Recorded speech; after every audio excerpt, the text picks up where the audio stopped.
Redemption of debentures by sinking fund method.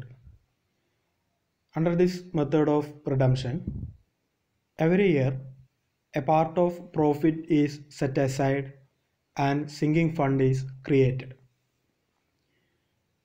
Redemption പർപ്പസിന് sinking fund മെത്തേഡാണ് company ഉപയോഗപ്പെടുത്തുന്നത് എന്നുണ്ടെങ്കിൽ ഓരോ വർഷത്തിൻ്റെ അവസാനവും ഒരു നിശ്ചിത തുക പ്രോഫിറ്റിൽ നിന്ന് സിങ്കിങ് ഫണ്ട് എന്ന് പറഞ്ഞ ഒരു അക്കൗണ്ടിലേക്ക് മാറ്റുകയാണ് ചെയ്യുന്നത്.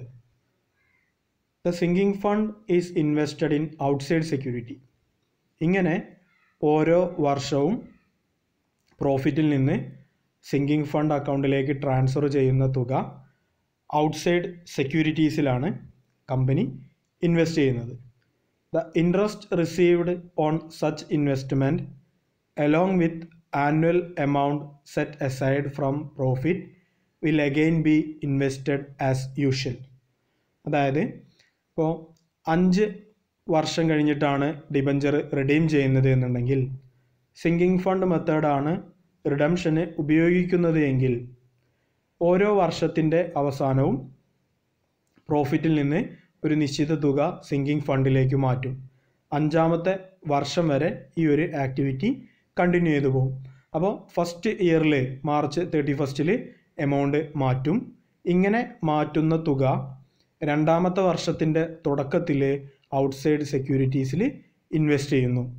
ദെൻ 2ാമത്തെ വർഷത്തിൻ്റെ അവസാനത്തിൽ ഇതുപോലെ പ്രോഫിറ്റിൽ നിന്ന് തുക മാറ്റിവെക്കുന്നു.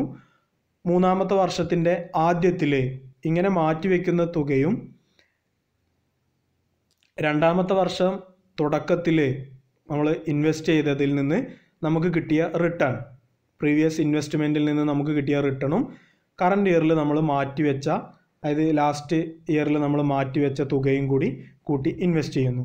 4ാമത്തെ വർഷവും ഇതുപോലെ തന്നെ നമ്മൾ മാറ്റിവെക്കുന്ന തുകയും മുൻ വർഷങ്ങളിലെ നമ്മളെ ഇൻവെസ്റ്റ്മെൻറ്റിൽ നിന്ന് നമുക്ക് കിട്ടിയ ഇൻട്രസ്റ്റും, അതായത് റിട്ടേണും വെച്ചുകൊണ്ട് നമ്മളവിടെ ഇൻവെസ്റ്റ്മെൻറ്റ് കണ്ടിന്യൂ ചെയ്തു പോകുന്നു.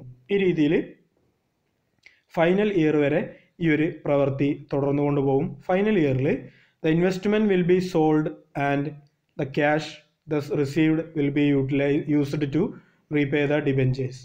അവസാന വർഷം അറ്റ് ദ എൻഡ്, നമ്മളിപ്പോൾ 5 വർഷത്തിനാണ് ക്രിയേറ്റ് ചെയ്തതെന്നുണ്ടെങ്കിൽ 5ാമത്തെ വർഷത്തിൻ്റെ അവസാനം, അതായത് മാർച്ച് മാസത്തിൽ നമ്മൾ നമ്മുടെ ഡിബഞ്ചർ റിഡംഷന് വേണ്ടി ക്രിയേറ്റ് ചെയ്തിട്ടുള്ള സിങ്കിങ് ഫണ്ട് ഇൻവെസ്റ്റ്മെൻറ്റ് അക്കൗണ്ട് ഉണ്ടായിരിക്കും. ഈ ഇൻവെസ്റ്റ്മെൻ്റ് എല്ലാം തന്നെ നമ്മൾ വിൽക്കുന്നു. വിറ്റ് അതിൽ പ്രോഫിറ്റ് എത്രയാണോ വന്നത് ആ എമൗണ്ട് മുഴുവനായിട്ട് നമ്മൾ എങ്ങോട്ട് ട്രാൻസ്ഫർ ചെയ്യുന്നു, അല്ലെങ്കിൽ അവിടുത്തെ സെയിൽസ് പ്രൊസീഡ്സ് നമ്മൾ മുഴുവനായിട്ട് എങ്ങോട്ട് ട്രാൻസ്ഫർ ചെയ്യും, ഡിബഞ്ചർ റിഡംഷന് വേണ്ടി നമ്മൾ ക്രിയേറ്റ് ചെയ്തിട്ടുള്ള സിങ്കിങ് ഫണ്ടിലേക്ക് ട്രാൻസ്ഫർ ചെയ്യുന്നു. ആ വർഷത്തിൻ്റെ അവസാനം നമ്മൾ പ്രോഫിറ്റിൽ നിന്ന് സെറ്റപ്പാർട്ട് ചെയ്യുന്ന തുകയും കൂടി കൂട്ടിക്കൊണ്ട് നമ്മളവിടെ റിഡംഷൻ നടത്തുകയാണ് ചെയ്യുന്നത്. After debenture have been redeemed, the balance of sinking fund account is transferred to general reserve. Redemption നടത്തി കഴിഞ്ഞ് ബാലൻസ് ഫണ്ട് എന്തെങ്കിലും ഉണ്ട് എന്നുണ്ടെങ്കിൽ നമ്മളത് ജനറൽ റിസർവിലേക്ക് ട്രാൻസ്ഫർ ചെയ്യുകയാണ് ചെയ്യുന്നത്. അതായത് സിങ്കിങ് ഫണ്ട് മെത്തേഡ് എന്ന് പറഞ്ഞാൽ റിഡംഷന് വേണ്ടി നമുക്ക് ഒരു ഹ്യൂജ് എമൗണ്ട് ആവശ്യമായിട്ട് വരും. അപ്പോൾ അത് കുറച്ചായിട്ട് നമ്മൾ പ്രോഫിറ്റിൽ നിന്ന് മാറ്റിവെക്കുന്ന ഒരു സിസ്റ്റം, ആ ഒരു വലിയ ഫണ്ട് കുറച്ച് കാലത്തിന് ശേഷം നമുക്ക് വേണ്ട വലിയ ഫണ്ടിലേക്ക് ഓരോ വർഷവും ഒരു നിശ്ചിത തുക നമ്മൾ മാറ്റിവെക്കുന്ന സിസ്റ്റമാണ് സിങ്കിങ് ഫണ്ട് മെത്തേഡ് എന്ന് പറയുന്നത്. ഇങ്ങനെ മാറ്റിവെക്കുന്ന തുക അവസാന വർഷം മാറ്റിവെക്കുന്ന തുക അല്ലാതെ ബാക്കിയുള്ള തുക നമ്മൾ ഔട്ട്സൈഡ് സെക്യൂരിറ്റിയിൽ ഇൻവെസ്റ്റ് ചെയ്യാണ് ചെയ്യുന്നത്. ഓരോ വർഷവും മാറ്റിവെക്കുന്ന തുക പ്ലസ് പ്രീവിയസ് ഇൻവെസ്റ്റ്മെൻറ്റിൽ നിന്ന് നമുക്ക് കിട്ടിയ ഇൻട്രസ്റ്റ്, ഇത് രണ്ടും കൂടി ആഡ് ചെയ്തിട്ടാണ് നമ്മൾ എന്ത് ചെയ്യുന്നത്, ആ വർഷം ഇൻവെസ്റ്റ് ചെയ്യുന്നത്. അവസാന വർഷം നമ്മൾ ഇൻവെസ്റ്റ്മെൻറ്റ് സെയിൽ ചെയ്യുന്നു. അതിൽ നിന്ന് കിട്ടുന്ന തുകയും പ്ലസ് കറണ്ട് ഇയറിൽ നമ്മൾ മാറ്റിവെക്കുന്ന തുകയും കൂടി കൂട്ടിയിട്ടാണ് അവിടെ എന്ത് നടത്തുന്നത്, റിഡംഷൻ വേണ്ട ഫണ്ട് കണ്ടെത്തുന്നത്. അതിൽ ബാലൻസ് എന്തെങ്കിലും വരികയാണെന്നുണ്ടെങ്കിൽ, റിഡംഷൻ നടത്തി കഴിഞ്ഞ് ബാലൻസ് എന്തെങ്കിലും വരികയാണെന്നുണ്ടെങ്കിൽ നമ്മളത് ജനറൽ റിസർവിലേക്ക് മാറ്റുകയാണ് ചെയ്യുന്നത്. ദെൻ എന്തൊക്കെയാണ് സിങ്കിങ് ഫണ്ട് മെത്തേഡിൻ്റെ അഡ്വാൻറ്റേജ് എന്നതാണ് നമ്മളിവിടെ നോക്കുന്നത്.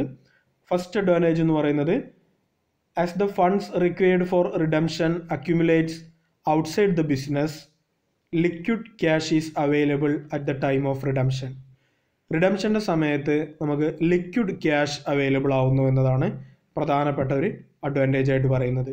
ലിക്വിഡ് ക്യാഷ് എന്ന് പറയുമ്പോൾ അപ്പോൾ നമ്മൾ സ്ഥാപനത്തിൽ തന്നെ ഒരു റിസർവ് ക്രിയേറ്റ് ചെയ്യുകയാണ് എന്നുണ്ടെങ്കിൽ നമ്മളത് ഏതെങ്കിലും ഒരു അസറ്റ് വിറ്റുകൊണ്ട് നമ്മളത് റിയലൈസ് ചെയ്യേണ്ടതായിട്ട് വരും. ഇവിടെ നമ്മൾ ഇൻവെസ്റ്റ്മെൻറ്റ് നടത്തുന്നത് ഔട്ട്സൈഡ് സെക്യൂരിറ്റീസിലാണ്. അതുകൊണ്ട് തന്നെ നമ്മൾ ആ ഇൻവെസ്റ്റ്മെൻറ്റ് നമുക്ക് ആവശ്യം വരുന്ന സമയത്ത് സെയിൽ ചെയ്യുന്നു, ആ ഫണ്ട് നമ്മൾ റിഡംഷന് വേണ്ടി ഉപയോഗിക്കുന്നു. അപ്പോൾ അവിടെ നമുക്ക് ലിക്വിഡിറ്റി, ഹൈലി ലിക്വിഡാണ് നമ്മുടെ ആ ഒരു സോഴ്സ് എന്ന് പറയുന്നത്. നമുക്ക് ആവശ്യം വരുന്ന സമയത്ത് ഈ ഒരു ഇൻവെസ്റ്റ്മെൻറ്റ് നമ്മൾ വിറ്റുകൊണ്ട് ക്യാഷ് ആക്കി മാറ്റുകയാണ് ചെയ്യുന്നത്. ആ ഒരു ഇൻവെസ്റ്റ്മെൻറ്റിനെ നമ്മൾ ലിക്വിഡ് ക്യാഷ് ആക്കി മാറ്റുകയാണ് ചെയ്യുന്നത്. അതുകൊണ്ട് തന്നെ ലിക്വിഡിറ്റി അവിടെ നമുക്ക് കുറച്ച് കൂടുതലായിട്ട് വരുന്നുണ്ട്. ലിക്വിഡിറ്റി എന്നുള്ള ഒരു പ്രോബ്ലം നമുക്കവിടെ എലിമിനേറ്റ് ചെയ്യാൻ പറ്റുന്നുണ്ട്. അതുപോലെ തന്നെ in the interim period the security may be pledged or sold out to get liquid cash in case of emergency. ഇത് നമുക്ക് ഈ റിഡംഷന് മുമ്പായിട്ട് ഏതെങ്കിലും തരത്തിലുള്ളൊരു എമർജൻസി സിറ്റുവേഷൻ അറൈസ് ചെയ്യുകയാണ് എന്നുണ്ടെങ്കിൽ ഈ ഒരു സെക്യൂരിറ്റീസ് നമുക്ക് വേണമെന്നുണ്ടെങ്കിൽ പ്ലഡ്ജ് ചെയ്യാം. ഒരു ഡോക്യുമെൻ്റായിട്ട് പ്ലഡ്ജ് ചെയ്തുകൊണ്ട് നമുക്ക് ലോൺ എടുക്കാം. അല്ലെങ്കിൽ നമുക്ക് ഈ ഡോക്യുമെൻ്റ് അല്ലെങ്കിൽ ഈ സെക്യൂരിറ്റീസ് വിറ്റുകൊണ്ട് നമുക്ക് ആവശ്യമായ ഫണ്ട് കണ്ടെത്താൻ പറ്റും. ദെൻ അതിൻ്റെ ഒരു ഡീമെറിറ്റ് എന്ന് പറയുന്നത് there may be losses in realising the investment. നമ്മൾ ഇൻവെസ്റ്റ്മെൻറ്റ് റിയലൈസ് ചെയ്യുന്ന സമയത്ത് ചിലപ്പോൾ സെക്യൂരിറ്റി നഷ്ടത്തിലായിരിക്കാം. നമുക്കറിയാം സെക്യൂരിറ്റി മാർക്കറ്റ് അത് എല്ലാ സമയത്തും ഹയർ പ്രൈസസ് തന്നെ അല്ല. അതിൻ്റെ മൂവ്മെൻ്റ് എന്ന് പറയുന്നത് എല്ലായ്പ്പോഴും അപ്വേർഡ് അല്ല, ചില സമയത്ത് ഡൗൺവേർഡ് ആവാം. ചിലപ്പോൾ നമുക്ക് എപ്പോഴാണോ ആവശ്യം വരുന്നത് ആ സമയത്ത് ചിലപ്പോൾ മാർക്കറ്റ് ഡൗൺ ആയിരിക്കും. നമ്മൾക്ക് അവിടെ ആ സെക്യൂരിറ്റി വിൽക്കല്ലാതെ മറ്റൊരു നിവൃത്തി ഉണ്ടായില്ല. അപ്പോൾ നമുക്ക് ചിലപ്പോൾ ആ വിൽക്കുന്ന സമയത്ത് ചിലപ്പോൾ നമുക്കവിടെ ലോസസ് വരാം. The rate of return on investment may be less than the earning rate of business. നമ്മുടെ ബിസിനസ്സിനൊരു ഏണിംഗ് റേറ്റ് ഉണ്ടായിരിക്കും. ഈ ഏണിംഗ് റേറ്റ് ചിലപ്പോൾ 12% ആയിരിക്കാം, 15% ആയിരിക്കാം, അല്ലെങ്കിൽ 20% ഒക്കെ ആയിരിക്കാം ചിലപ്പോൾ നമ്മുടെ ഏണിംഗ് റേറ്റ് എന്ന് പറയുന്നത്. നമ്മൾ ചെയ്യുന്ന ബിസിനസ്സും നമ്മുടെ പ്രൊഡക്ട്സിൻ്റെ ഡിമാൻഡ്, നമ്മുടെ ഇൻഡസ്ട്രി, അതിനെല്ലാം തന്നെ അഫക്റ്റ് ചെയ്തിരിക്കുന്നു നമ്മുടെ rate of return, earning rate എന്ന് പറയുന്നത്. നമ്മുടെ സ്ഥാപനത്തിൻ്റെ ഏണിംഗ് റേറ്റിനേക്കാൾ കുറഞ്ഞ ഏണിംഗ് റേറ്റ് ആയിരിക്കാം ചിലപ്പോൾ എന്ത് ചെയ്യുന്നത് നമ്മൾ ഇൻവെസ്റ്റ് ചെയ്യുമ്പോൾ നമുക്ക് കിട്ടുന്നത്. അത് നമ്മുടെ റിട്ടേൺ നെഗറ്റീവായിട്ട് ബാധിക്കും. അതായത് നമുക്ക് 20% റിട്ടേൺ നമ്മുടെ കമ്പനിക്ക് ഉണ്ട് എങ്കിൽ 100 രൂപ നമ്മൾ ഇൻവെസ്റ്റ് ചെയ്താൽ ഒരു കൊല്ലം കഴിഞ്ഞാൽ 120 രൂപ നമുക്ക് കിട്ടും. പക്ഷേ നമ്മുടെ ഔട്ട്സൈഡ് സെക്യൂരിറ്റീസിൽ ഇൻവെസ്റ്റ് ചെയ്യുമ്പോൾ അവിടെ 15 രൂപയാണ് അല്ലെങ്കിൽ 15% ഏണിംഗ് റേറ്റ് എന്നുണ്ടെങ്കിൽ 100 രൂപ ഇൻവെസ്റ്റ് ചെയ്താൽ 15 രൂപയാണ് കിട്ടുക. അപ്പോൾ കമ്പനിയുടെ ഏണിംഗ് റേറ്റ് കൂടുതലും നമ്മൾ ഇൻവെസ്റ്റ് ചെയ്യുന്ന സ്റ്റോക്കിലെ ഏണിംഗ് റേറ്റ് കുറവാണെന്നുണ്ടെങ്കിൽ അത് നമ്മളെ സംബന്ധിച്ചിടത്തോളം നെഗറ്റീവ് ഇമ്പാക്റ്റ് ആണ് ഉണ്ടാക്കുന്നത്. അതുപോലെ തന്നെ as a part of the profit is set aside for creating a sinking fund, shareholders get a comparatively low rate of dividend. അത് ഷെയർ ഹോൾഡേഴ്സിന് അവകാശപ്പെട്ട പ്രോഫിറ്റിൻ്റെ ഒരു ഭാഗമാണ് നമ്മൾ എങ്ങോട്ട് ട്രാൻസ്ഫർ ചെയ്യുന്നത്, സിങ്കിങ് ഫണ്ട് അക്കൗണ്ടിലേക്ക് മാറ്റുന്നത്. അപ്പോൾ അതിൻ്റെ ഒരു റിഫ്ലക്ഷൻ എന്ന രീതിയിൽ ഷെയർ ഹോൾഡേഴ്സിന് കൊടുക്കുന്ന ഡിവിഡൻഡ് ചിലപ്പോൾ കുറവ് വന്നു എന്ന് വരാം. ഇത്രയും പ്രശ്നങ്ങളാണ്, ഇത്രയും പ്രോബ്ലംസ് ആണ്, ഡീമെറിറ്റ്സ് ആണ് ഇതിനുള്ളത്, സിങ്കിങ് ഫണ്ട് മെത്തേഡിനുള്ളത്. അതിൻ്റെ മെയിൻ അഡ്വാൻറ്റേജ് എന്ന് പറയുന്നത് ലിക്വിഡിറ്റിയാണ്. നമ്മളെ ഫണ്ട് ഹൈലി ലിക്വിഡ് ഫണ്ടാണ് നമ്മുടെ കയ്യിലുള്ളത്. ദെൻ നെക്സ്റ്റ് വരുന്നൊരു മെത്തേഡാണ്, റിഡംഷനുമായി ബന്ധപ്പെട്ട് വരുന്നൊരു മെത്തേഡാണ് ഇൻഷുറൻസ് പോളിസി മെത്തേഡ്. ഈ ഒരു മെത്തേഡ് എന്ന് പറയുന്നത് it's an alternative to sinking fund method. നമ്മൾ പറഞ്ഞു സിങ്കിങ് ഫണ്ട് മെത്തേഡിൽ മെറിറ്റ്സിനേക്കാൾ നമ്മൾ പറഞ്ഞത് ഡിമെറിറ്റ്സ് ആണ്. അതിൽ പലതും ഹൈലി ബിസിനസ്സിൻ്റെ പ്രവർത്തനത്തിന് അഫക്റ്റ് ചെയ്യുന്ന ഡിമെറിറ്റ്സ് ഒക്കെയാണ്. അപ്പോൾ ഈ ഒരു സിങ്കിങ് ഫണ്ട് മെത്തേഡിൻ്റെ ഒരു ഡിമെറിറ്റ്സ് ഓവർകം ചെയ്യുക എന്നുള്ള ഒരു ഉദ്ദേശത്തിലാണ് ഇൻഷുറൻസ് പോളിസി മെത്തേഡ് സജസ്റ്റ് ചെയ്യപ്പെട്ടത്. ഇൻഷുറൻസ് പോളിസി മെത്തേഡിൽ an insurance policy is purchased by paying the annual premium.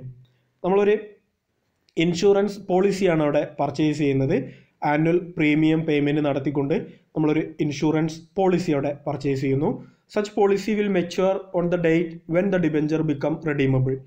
Debenture എന്നാണോ റെഡീമബിൾ ആവുന്നത് ആ ഒരു ഡേറ്റിലേക്ക് നമ്മുടെ ഇൻഷുറൻസ് പോളിസി മെച്യൂർ ആവുന്ന രീതിയിലാണ് നമ്മൾ അവിടെ എന്തെടുക്കുന്നത്, ഇൻഷുറൻസ് പോളിസി എടുക്കുന്നത്. This method provide fund four redemption and covers the risk involved in the transaction. ഈ ഒരു മെത്തേഡ് ലിക്വിഡിറ്റി ഉണ്ട്, റിസ്ക് കുറവാണ്, നമുക്ക് ആവശ്യമുള്ള ഫണ്ട് നമുക്കവിടെ കിട്ടും ചെയ്യുന്നുണ്ട്. അപ്പോൾ ഈ ഒരു മെത്തേഡിൽ ഇപ്പോൾ നമ്മൾ 10 വർഷത്തിനാണ് ഡിബഞ്ചർ ഇഷ്യൂ ചെയ്തത്, 10ാമത്തെ വർഷം നമ്മൾക്ക് ഡിബഞ്ചർ റിഡീം ചെയ്യണം. നമ്മൾ 15 ലക്ഷം ഡിബഞ്ചറാണ് ഇഷ്യൂ ചെയ്തിട്ടുള്ളത്. അപ്പോൾ 10ാമത്തെ വർഷം നമുക്ക് 15 ലക്ഷം രൂപ ആവശ്യമായിട്ട് വരും ഡിബഞ്ചർ റിഡീം ചെയ്യുന്നതിന്. അപ്പോൾ നമ്മൾ എന്ത് ചെയ്യുന്നു, ഡിബഞ്ചർ ഇഷ്യൂ ചെയ്യുന്ന സമയത്ത് തന്നെ നമ്മൾ 15 ലക്ഷം രൂപയുടെ ഒരു ഇൻഷുറൻസ് പോളിസി എടുക്കുന്നു. അതിനാവശ്യമായിട്ടുള്ള പ്രീമിയം നമ്മൾ വർഷാവർഷം അടയ്ക്കുന്നു. 15ാമത്തെ വർഷമാകുമ്പോൾ ആ ഇൻഷുറൻസ് പോളിസി മെച്യൂരിറ്റി ആവുന്നു, നമ്മളത് ക്ലെയിം ചെയ്യുന്നു. നമുക്ക് ഇൻഷുറൻസ് കമ്പനി 15 ലക്ഷം രൂപ തരുന്നു. ആ 15 ലക്ഷം രൂപ വെച്ചുകൊണ്ട് നമ്മളവിടെ ഡിബഞ്ചർ റിഡംഷൻ നടത്തുന്നു. അപ്പോൾ സിങ്കിങ് ഫണ്ടുമായി ബന്ധപ്പെട്ട് വരുന്ന എല്ലാ ലിമിറ്റേഷൻസും ഓവർകം ചെയ്യുന്ന ഒന്നാണ് ഇൻഷുറൻസ് പോളിസി മെത്തേഡ്.